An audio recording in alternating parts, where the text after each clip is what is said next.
ہو، ہمیں اس کا بھی احساس ہونا چاہیے۔ میں بہت جلدی سے داستان کربلا آپ کے سامنے رکھنے کی سعادت حاصل کروں گا، اس نیت کے ساتھ کہ میری قوم کے جوان نئی نسل محسوس کر سکے کہ اہل بیت نے قربانیاں کتنی دی ہے۔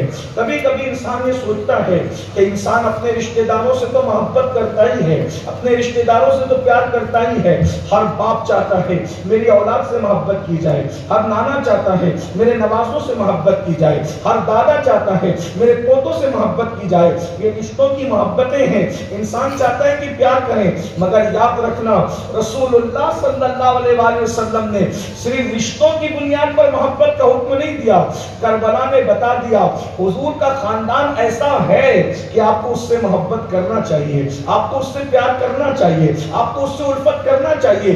ان کی طینت الگ ہے، ان کا خمیر الگ ہے، ان کا خون الگ ہے، اس اعتبار سے تو یہ سب سے منفرد ہے کہ اللہ کے رسول صلی اللہ علیہ وآلہ وسلم نے ارشاد فرمایا اللہ نے میری اہل بیت کو میرے خمیر اور میری طینت سے پیدا فرمایا ہے، اور ارشاد فرمایا ہے کہ میں بھی بے گناہ ہوں اور اللہ نے میری اہل بیت کو بھی بے گناہوں سے پاک رکھا ہے، گناہوں سے محفوظ رکھا ہے۔ اللہ کے رسول صلی اللہ علیہ وآلہ وسلم نے اہل بیت کے لیے بہت فرمایا اذکرکم اللہ فی اہل بیتی، اذکرکم اللہ فی اہل بیتی، اذکرکم اللہ فی اہل بیتی۔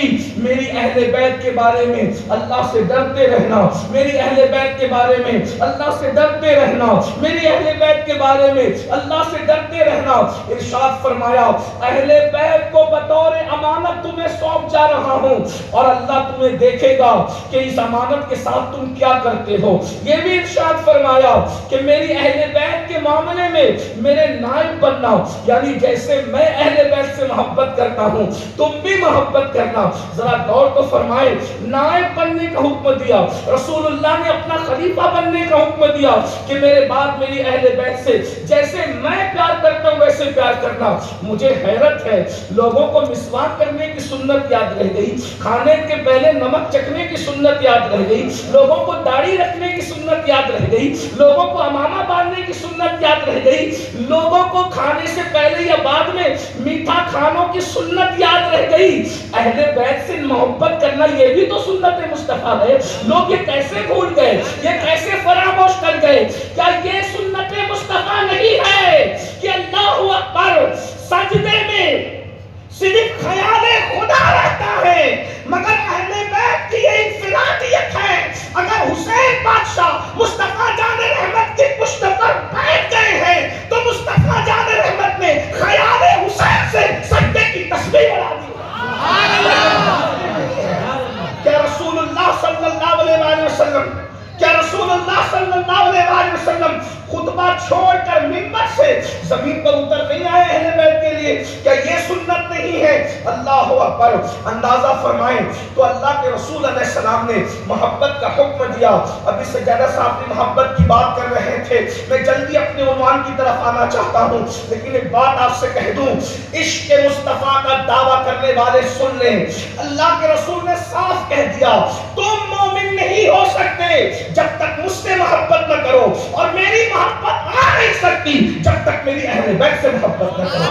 جب تک دل میں امام حسین نے نہیں بسنا، جب تک دل میں امام حسن نے نہیں بسنا، جب تک دل میں سیدہ فاطمہ نے نہیں بسنا، جب تک دل میں مولا علی نے نہیں بسنا، اس وقت تک کہ آپ کے دل میں عشق رسول آ ہی نہیں سکتا، چاہے محبت کی جتنی باتیں کرے، چاہے پیار کی جتنی باتیں کرے۔ اور ایک بات میں آپ کو بتاؤں، اللہ اکبر، داستان کربلا ایسی دردناک داستان ہے کہ بیان کرتے ہوئے کلیجہ منہ کو آتا ہے۔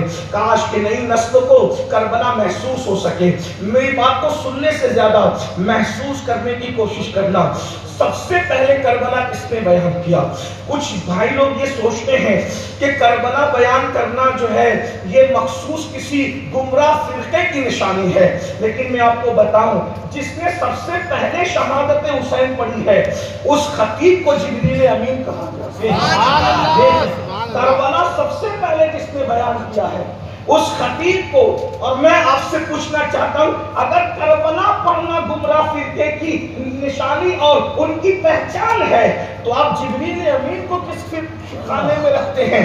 اور جبریل امین کے لیے آپ کیا چاہتے ہیں، میں آپ کے سامنے حدیث صحیح رکھنا چاہتا ہوں صحیح سے۔ اب آئیے اور پھر یہ بھی کہوں، کربلا سن کر رونا اگر یہ کسی گمراہ فرقے کی علامت ہے تو سن لے، سب سے پہلے کربلا پڑھنے والے خطیب کو جبریل کہتے ہیں، اور سب سے پہلے کربلا سن کے رونے والے کو محمد الرسول اللہ کہتے ہیں۔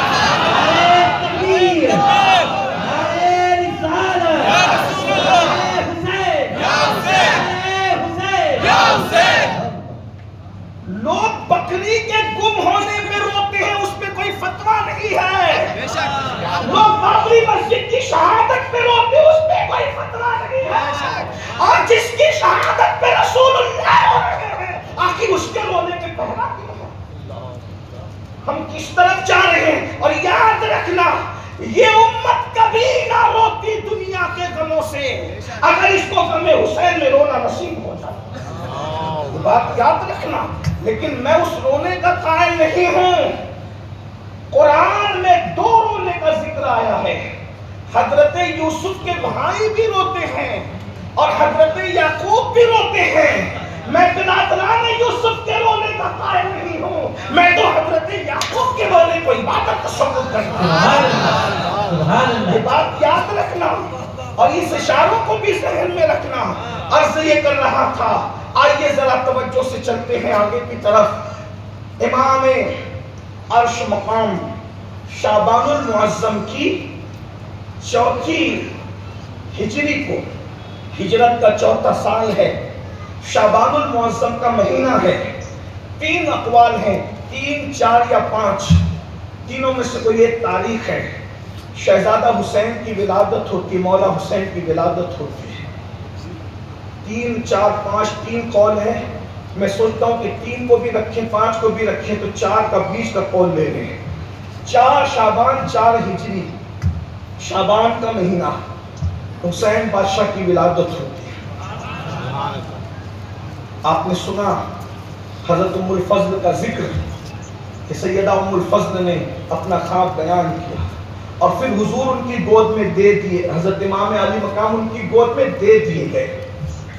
جب گود ام الفضل میں حضرت عباس کی زوجہ کی گود میں، سرکار ام الفضل کی گود میں امام حسین پہنچے تو اللہ کے رسول علیہ السلام نے اپنے چہرے انور کو پھیرا اور حضور علیہ السلام چپ کے خاموش رونے لگے۔ حضور علیہ السلام کی آنکھوں میں آنسو تھے، اللہ کے رسول علیہ السلام رو رہے تھے۔ مولا مشکل کشا نے سیدہ نے دیکھا، پوچھا بابا شہزادے کی ولادت پہ رونا کیسا؟ تو میرے آقا نے ارشاد فرمایا، ابھی جبریل آئے تھے، مبارکباد پیش کی شہزادے کی ولادت پر۔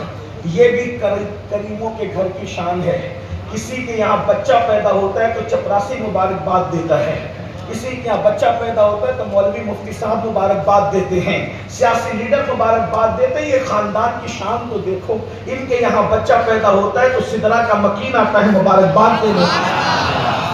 یہ کون لوگ ہیں؟ ان کی شان تو پہچانو، اپنے پہ قیاس نہ کرنا۔ حضور کا خاندان ہے، جبریل جس کے گھر میں اجازت کے بغیر آئے وہ خاندان رسول ہیں۔ آپ کیا سمجھ رہے ہیں؟ نمازیں جن پہ درود پڑھے بغیر مکمل نہیں ہوتی، حضور کا خاندان ہے۔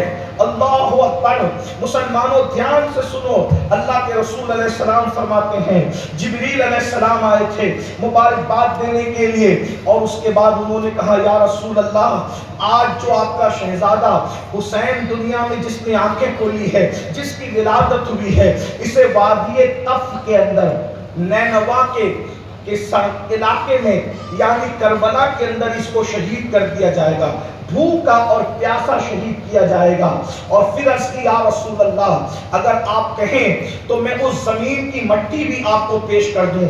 اور پھر جبریل امین نے اپنی مٹھی کے اندر کربلا کی مٹی کو پیش کیا اور کہا حضور جب یہ مٹی سرخ ہو جائے یا یہ مٹی خون میں تبدیل ہو جائے تو سمجھنا کہ حسین شہید ہو گئے۔ اب آپ اندازہ فرمائیں، یہاں ایک بات اور کرتے چلے ساتھ ہی ساتھ، یقیناً آپ 10 دن سے سن رہے ہیں اور ہم تو زندگی بھر سے سن ہی رہے ہیں کربلا. شاید میں آپ کی معلومات میں اضافہ نہ کر سکوں، لیکن میں آپ کو احساس دلا سکوں کہ کربلا کیا ہے. یقیناً مجھ سے بہت بڑے بڑے علماء، خطبہ، دانشور آپ کے شہر میں موجود ہیں اور بھی حضور بندہ نواز کی بارگاہ ہے. ہم تو یہاں کوئی خطاب کے لیے آتے بھی نہیں، میں بار بار کہتا ہوں، ہم تو بارگاہ بندہ نواز میں ان کے جج کی غلامی کی وہ عقیدت پیش کرنے کے لیے آ جاتے ہیں، سبق سنانے کے لیے. لیکن ایک بات یاد رکھیے گا، حضرت جبریل علیہ السلام نے کربلا کی مٹی پیش کی اللہ کے رسول علیہ السلام کو. یہ جب سرخ ہو جائے یا خون ہو جائے سمجھنا حسین شہید ہو گئے. توجہ کرنا، اب وہاں پر حضرت ام المومنین ام سلمہ کا ذکر نہیں ہے، کیونکہ گھر میں ام الفضل ہے، مولا علی ہیں، حضرت فاطمہ الزہرا ہے اور امام حسن ہے. لیکن اس وقت وہاں چونکہ حجرہ سیدہ ہے، ام المومنین ام سلمہ کا ذکر نہیں ہے. اور بھی حدیثیں، یہ حدیث پر میں بات کرنا چاہ رہا ہوں، لیکن اس پر بھی ملتا ہے کہ وہ مٹی اللہ کے رسول نے ام المومنین سیدہ ام سلمہ کو عطا فرمائی اور فرمایا کہ جب یہ مٹی سرخ ہو جائے سمجھنا میرا بیٹا حسین شہید ہو گیا. میں آپ سے عرض کرنا چاہتا ہوں، مٹی لینے کے زیادہ حقدار سیدہ فاطمہ ہیں، سیدہ فاطمہ کے بعد زیادہ حقدار مولا علی ہے، مولا علی کے بعد زیادہ حقدار امام حسن ہے. لیکن وہاں مٹی ام المومنین ام سلمہ کو دی جا رہی ہے. اگر پیار اور محبت کے تناظر میں دیکھیں تو امہات المومنین میں مٹی رکھنے کی سب سے زیادہ حقدار سیدہ طیبہ طاہرہ عائشہ صدیقہ ہے. اللہ اکبر. لیکن ان کے بعد حضرت حفصہ ہے.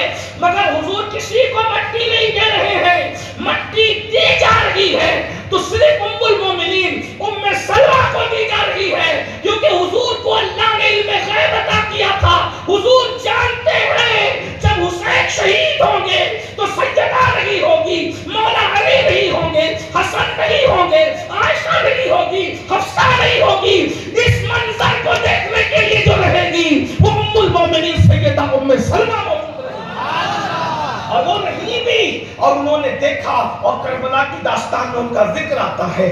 اور پھر کئی مقام پر اللہ کے رسول علیہ الصلوۃ والتسلیم نے مولا حسین کی شہادت کو بیان کیا.